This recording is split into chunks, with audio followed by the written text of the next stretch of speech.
Siapa sih yang gak kepengen punya HP yang harganya di bawah HP flagship, namun punya fitur yang nyenggol HP flagship? Nah, di video kali ini kita udah saring beberapa HP di harga 4 jutaan kecil yang berani nyenggol-nyenggol HP flagship. Jadi stay tonton video ini sampai habis dan jangan lupa bantu subscribe ya guys.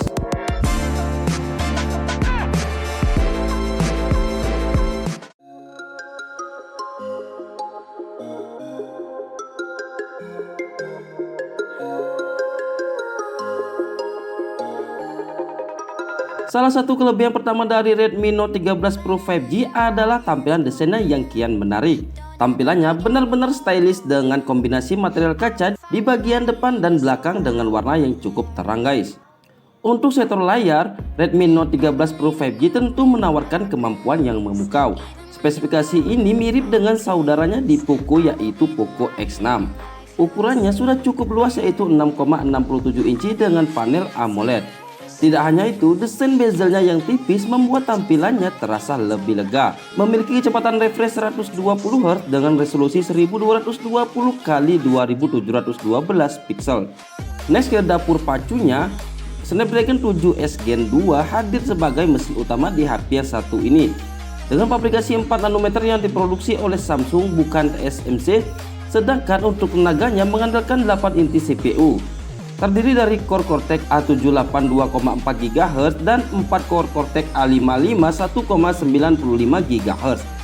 Kemudian untuk kartu pengolahan grafisnya atau GPU-nya mengandalkan Adreno 710. Untuk kombinasi kamera belakangnya menggunakan kombinasi triple kamera dengan resolusi kamera utama 200 megapiksel yang sudah dilengkapi dengan fitur penstabil OIS. Untuk dua kamera pendukungnya masih tetap sama yaitu 8 megapiksel kamera ultrawide dan kamera makro sebesar 2 megapiksel serta kamera depannya beresolusi 16 megapiksel. Berikut spesifikasi Redmi Note 13 Pro 5G.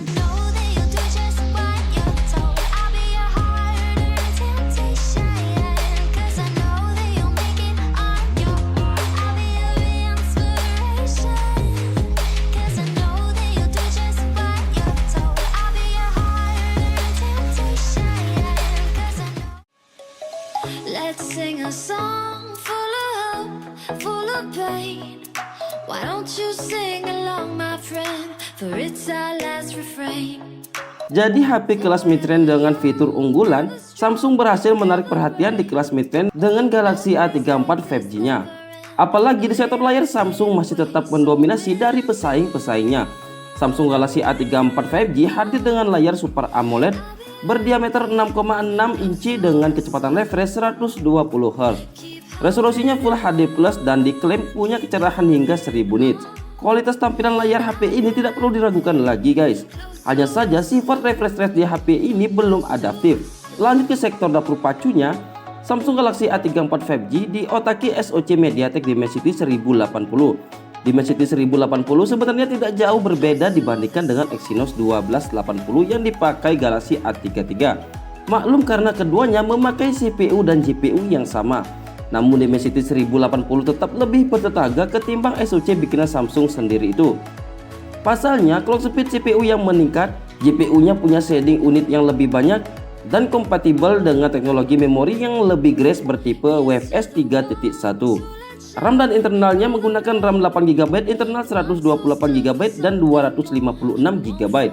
Pindah ke sisi fotografinya, punya triple kamera yang berfitur OIS dengan kombinasi kamera utama 48 megapiksel, kamera ultrawide 8 megapiksel dan kamera makro 5 megapiksel.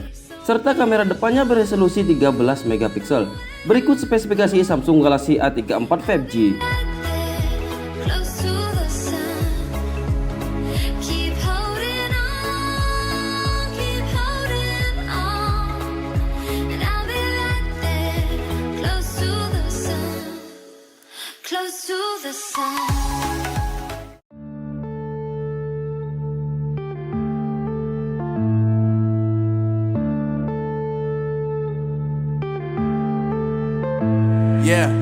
Untuk urusan layar, Poco X5 Pro 5G tidak boleh diremehkan.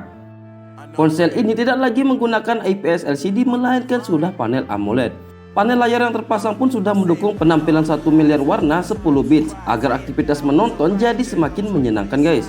Poco X5 Pro 5G menggunakan layar berjenis Super AMOLED berdiameter 6,67 inci dengan kecepatan refresh 120 Hz. Dengan fitur lainnya Dolby Vision, HDR10+ dan brightness hingga 900 nits.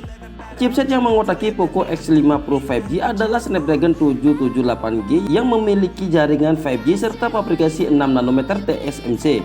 SoC ini merupakan pilihan yang cukup umum dimiliki di HP kelas menengah karena menawarkan performa game yang mutakhir disertai jaringan koneksi yang cukup stabil. RAM dan memori internalnya sendiri menggunakan RAM sebesar 6GB dan 8GB serta internal 128GB dan 256GB. Next ke fotografinya. Di saat banyak produsen HP memangkas fitur fotografinya untuk menghemat biaya pengeluaran dan di tengah-tengah kelangkaan chipset, Poco X5 Pro 5G masih dikemas dengan fitur kamera yang komplit. Ponsel ini memiliki 3 kamera di bagian belakang dengan resolusi utama 108MP, sensor 8MP ultrawide serta kamera makro 2MP. Untuk kamera depannya beresolusi 16MP. Lalu untuk daya tahannya sendiri menggunakan baterai berkapasitas 5000 mAh dan fitur pengisian cepat 67W. Berikut spesifikasi Poco X5 Pro 5G.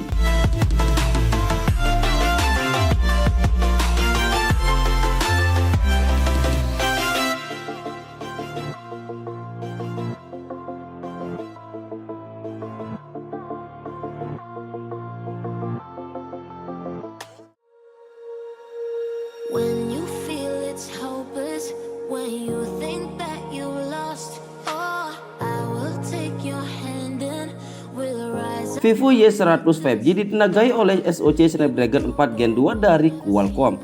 HP ini pun menjadi smartphone pertama di Indonesia yang memakai Snapdragon 4 Gen 2. Secara isi, Snapdragon 4 Gen 2 sebenarnya mirip dengan Snapdragon 695 yang telah lebih lama beredar. Perbedaan yang paling kelihatan ada di pabrikasinya. Snapdragon 695 dibuat dengan pabrikasi 6 nanometer TSMC, sedangkan Snapdragon 4 Gen 2 dibuat via fabrikasi 4 nanometer Samsung. Snapdragon 4 Gen 2 yang ada di dalam dapur pacu Vivo Y100 5G didukung oleh RAM sebesar 8GB dan memori internal UFS berukuran 256GB. Next ke sektor layarnya, Vivo Y100 5G menggunakan layar 6,67 inci berpanel AMOLED. Layar ini memiliki resolusi Full HD+ dan sudah mendukung refresh rate 120Hz. Modelnya pun sesuai dengan selera orang masa kini, yaitu dengan pansol. Pindah ke sisi kameranya, Vivo Y100 5G punya 3 kamera belakang, ada kamera utama 50MP, kamera ultrawide 8MP dan bonus sensor kedalaman 2MP.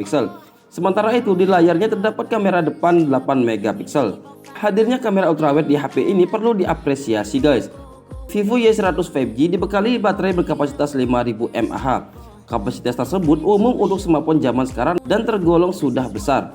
Namun kapasitas baterai yang besar tidak selalu menghasilkan daya tahan yang bagus. Vivo Y100 5G untungnya tidak termasuk smartphone yang seperti itu. Pasalnya daya tahan baterai HP ini jempolan banget guys. Ia bisa menemani pengguna selama sehari penuh dalam sekali cas. Berikut spesifikasi Vivo Y100 5G. All you need to know is that we're holding on. We rise up from the dust and claim our throne.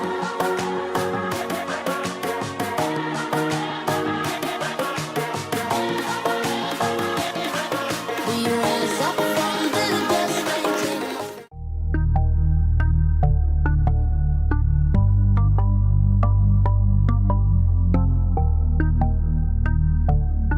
Untuk awalan langsung aja kita ulti guys. Realme 10 Pro Plus ini tidak memiliki fitur OIS untuk penstabil gempa di kameranya. Sayangnya sungguh disayangkan. Realme 10 Pro Plus memakai 3 jenis kamera belakang. Jumlah dan jenisnya sama seperti pendahulunya. 3 kamera belakang di HP ini meliputi kamera utama autofocus 108MP, kamera ultrawide 8MP, serta kamera makro 2MP. Namun jika itu perlu untuk sekadar foto, mungkin Realme 10 Pro Plus ini masih aman untuk diadu sama HP lain ya guys. Pindah ke sisi displaynya, Realme 10 Pro Plus memang sedikit agak aneh. Bagaimana mungkin bobotnya berkurang tetapi layarnya malah tambah luas? Kenyataannya memang begitu guys. Layar AMOLED si ponsel memiliki bentangan 6,7 inci, 0,3 inci lebih besar ketimbang layar Realme 9 Pro Plus. Layar ini beresolusi Full HD+, mendukung kecepatan refresh hingga 120 Hz dan punya top sampai rate 360 Hz.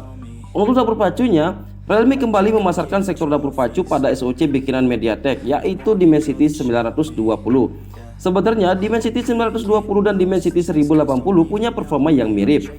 Kedua SoC terlihat sama saja jika dilihat dari proses manufakturnya, jenis core yang dipakainya, dan GPU yang digunakannya.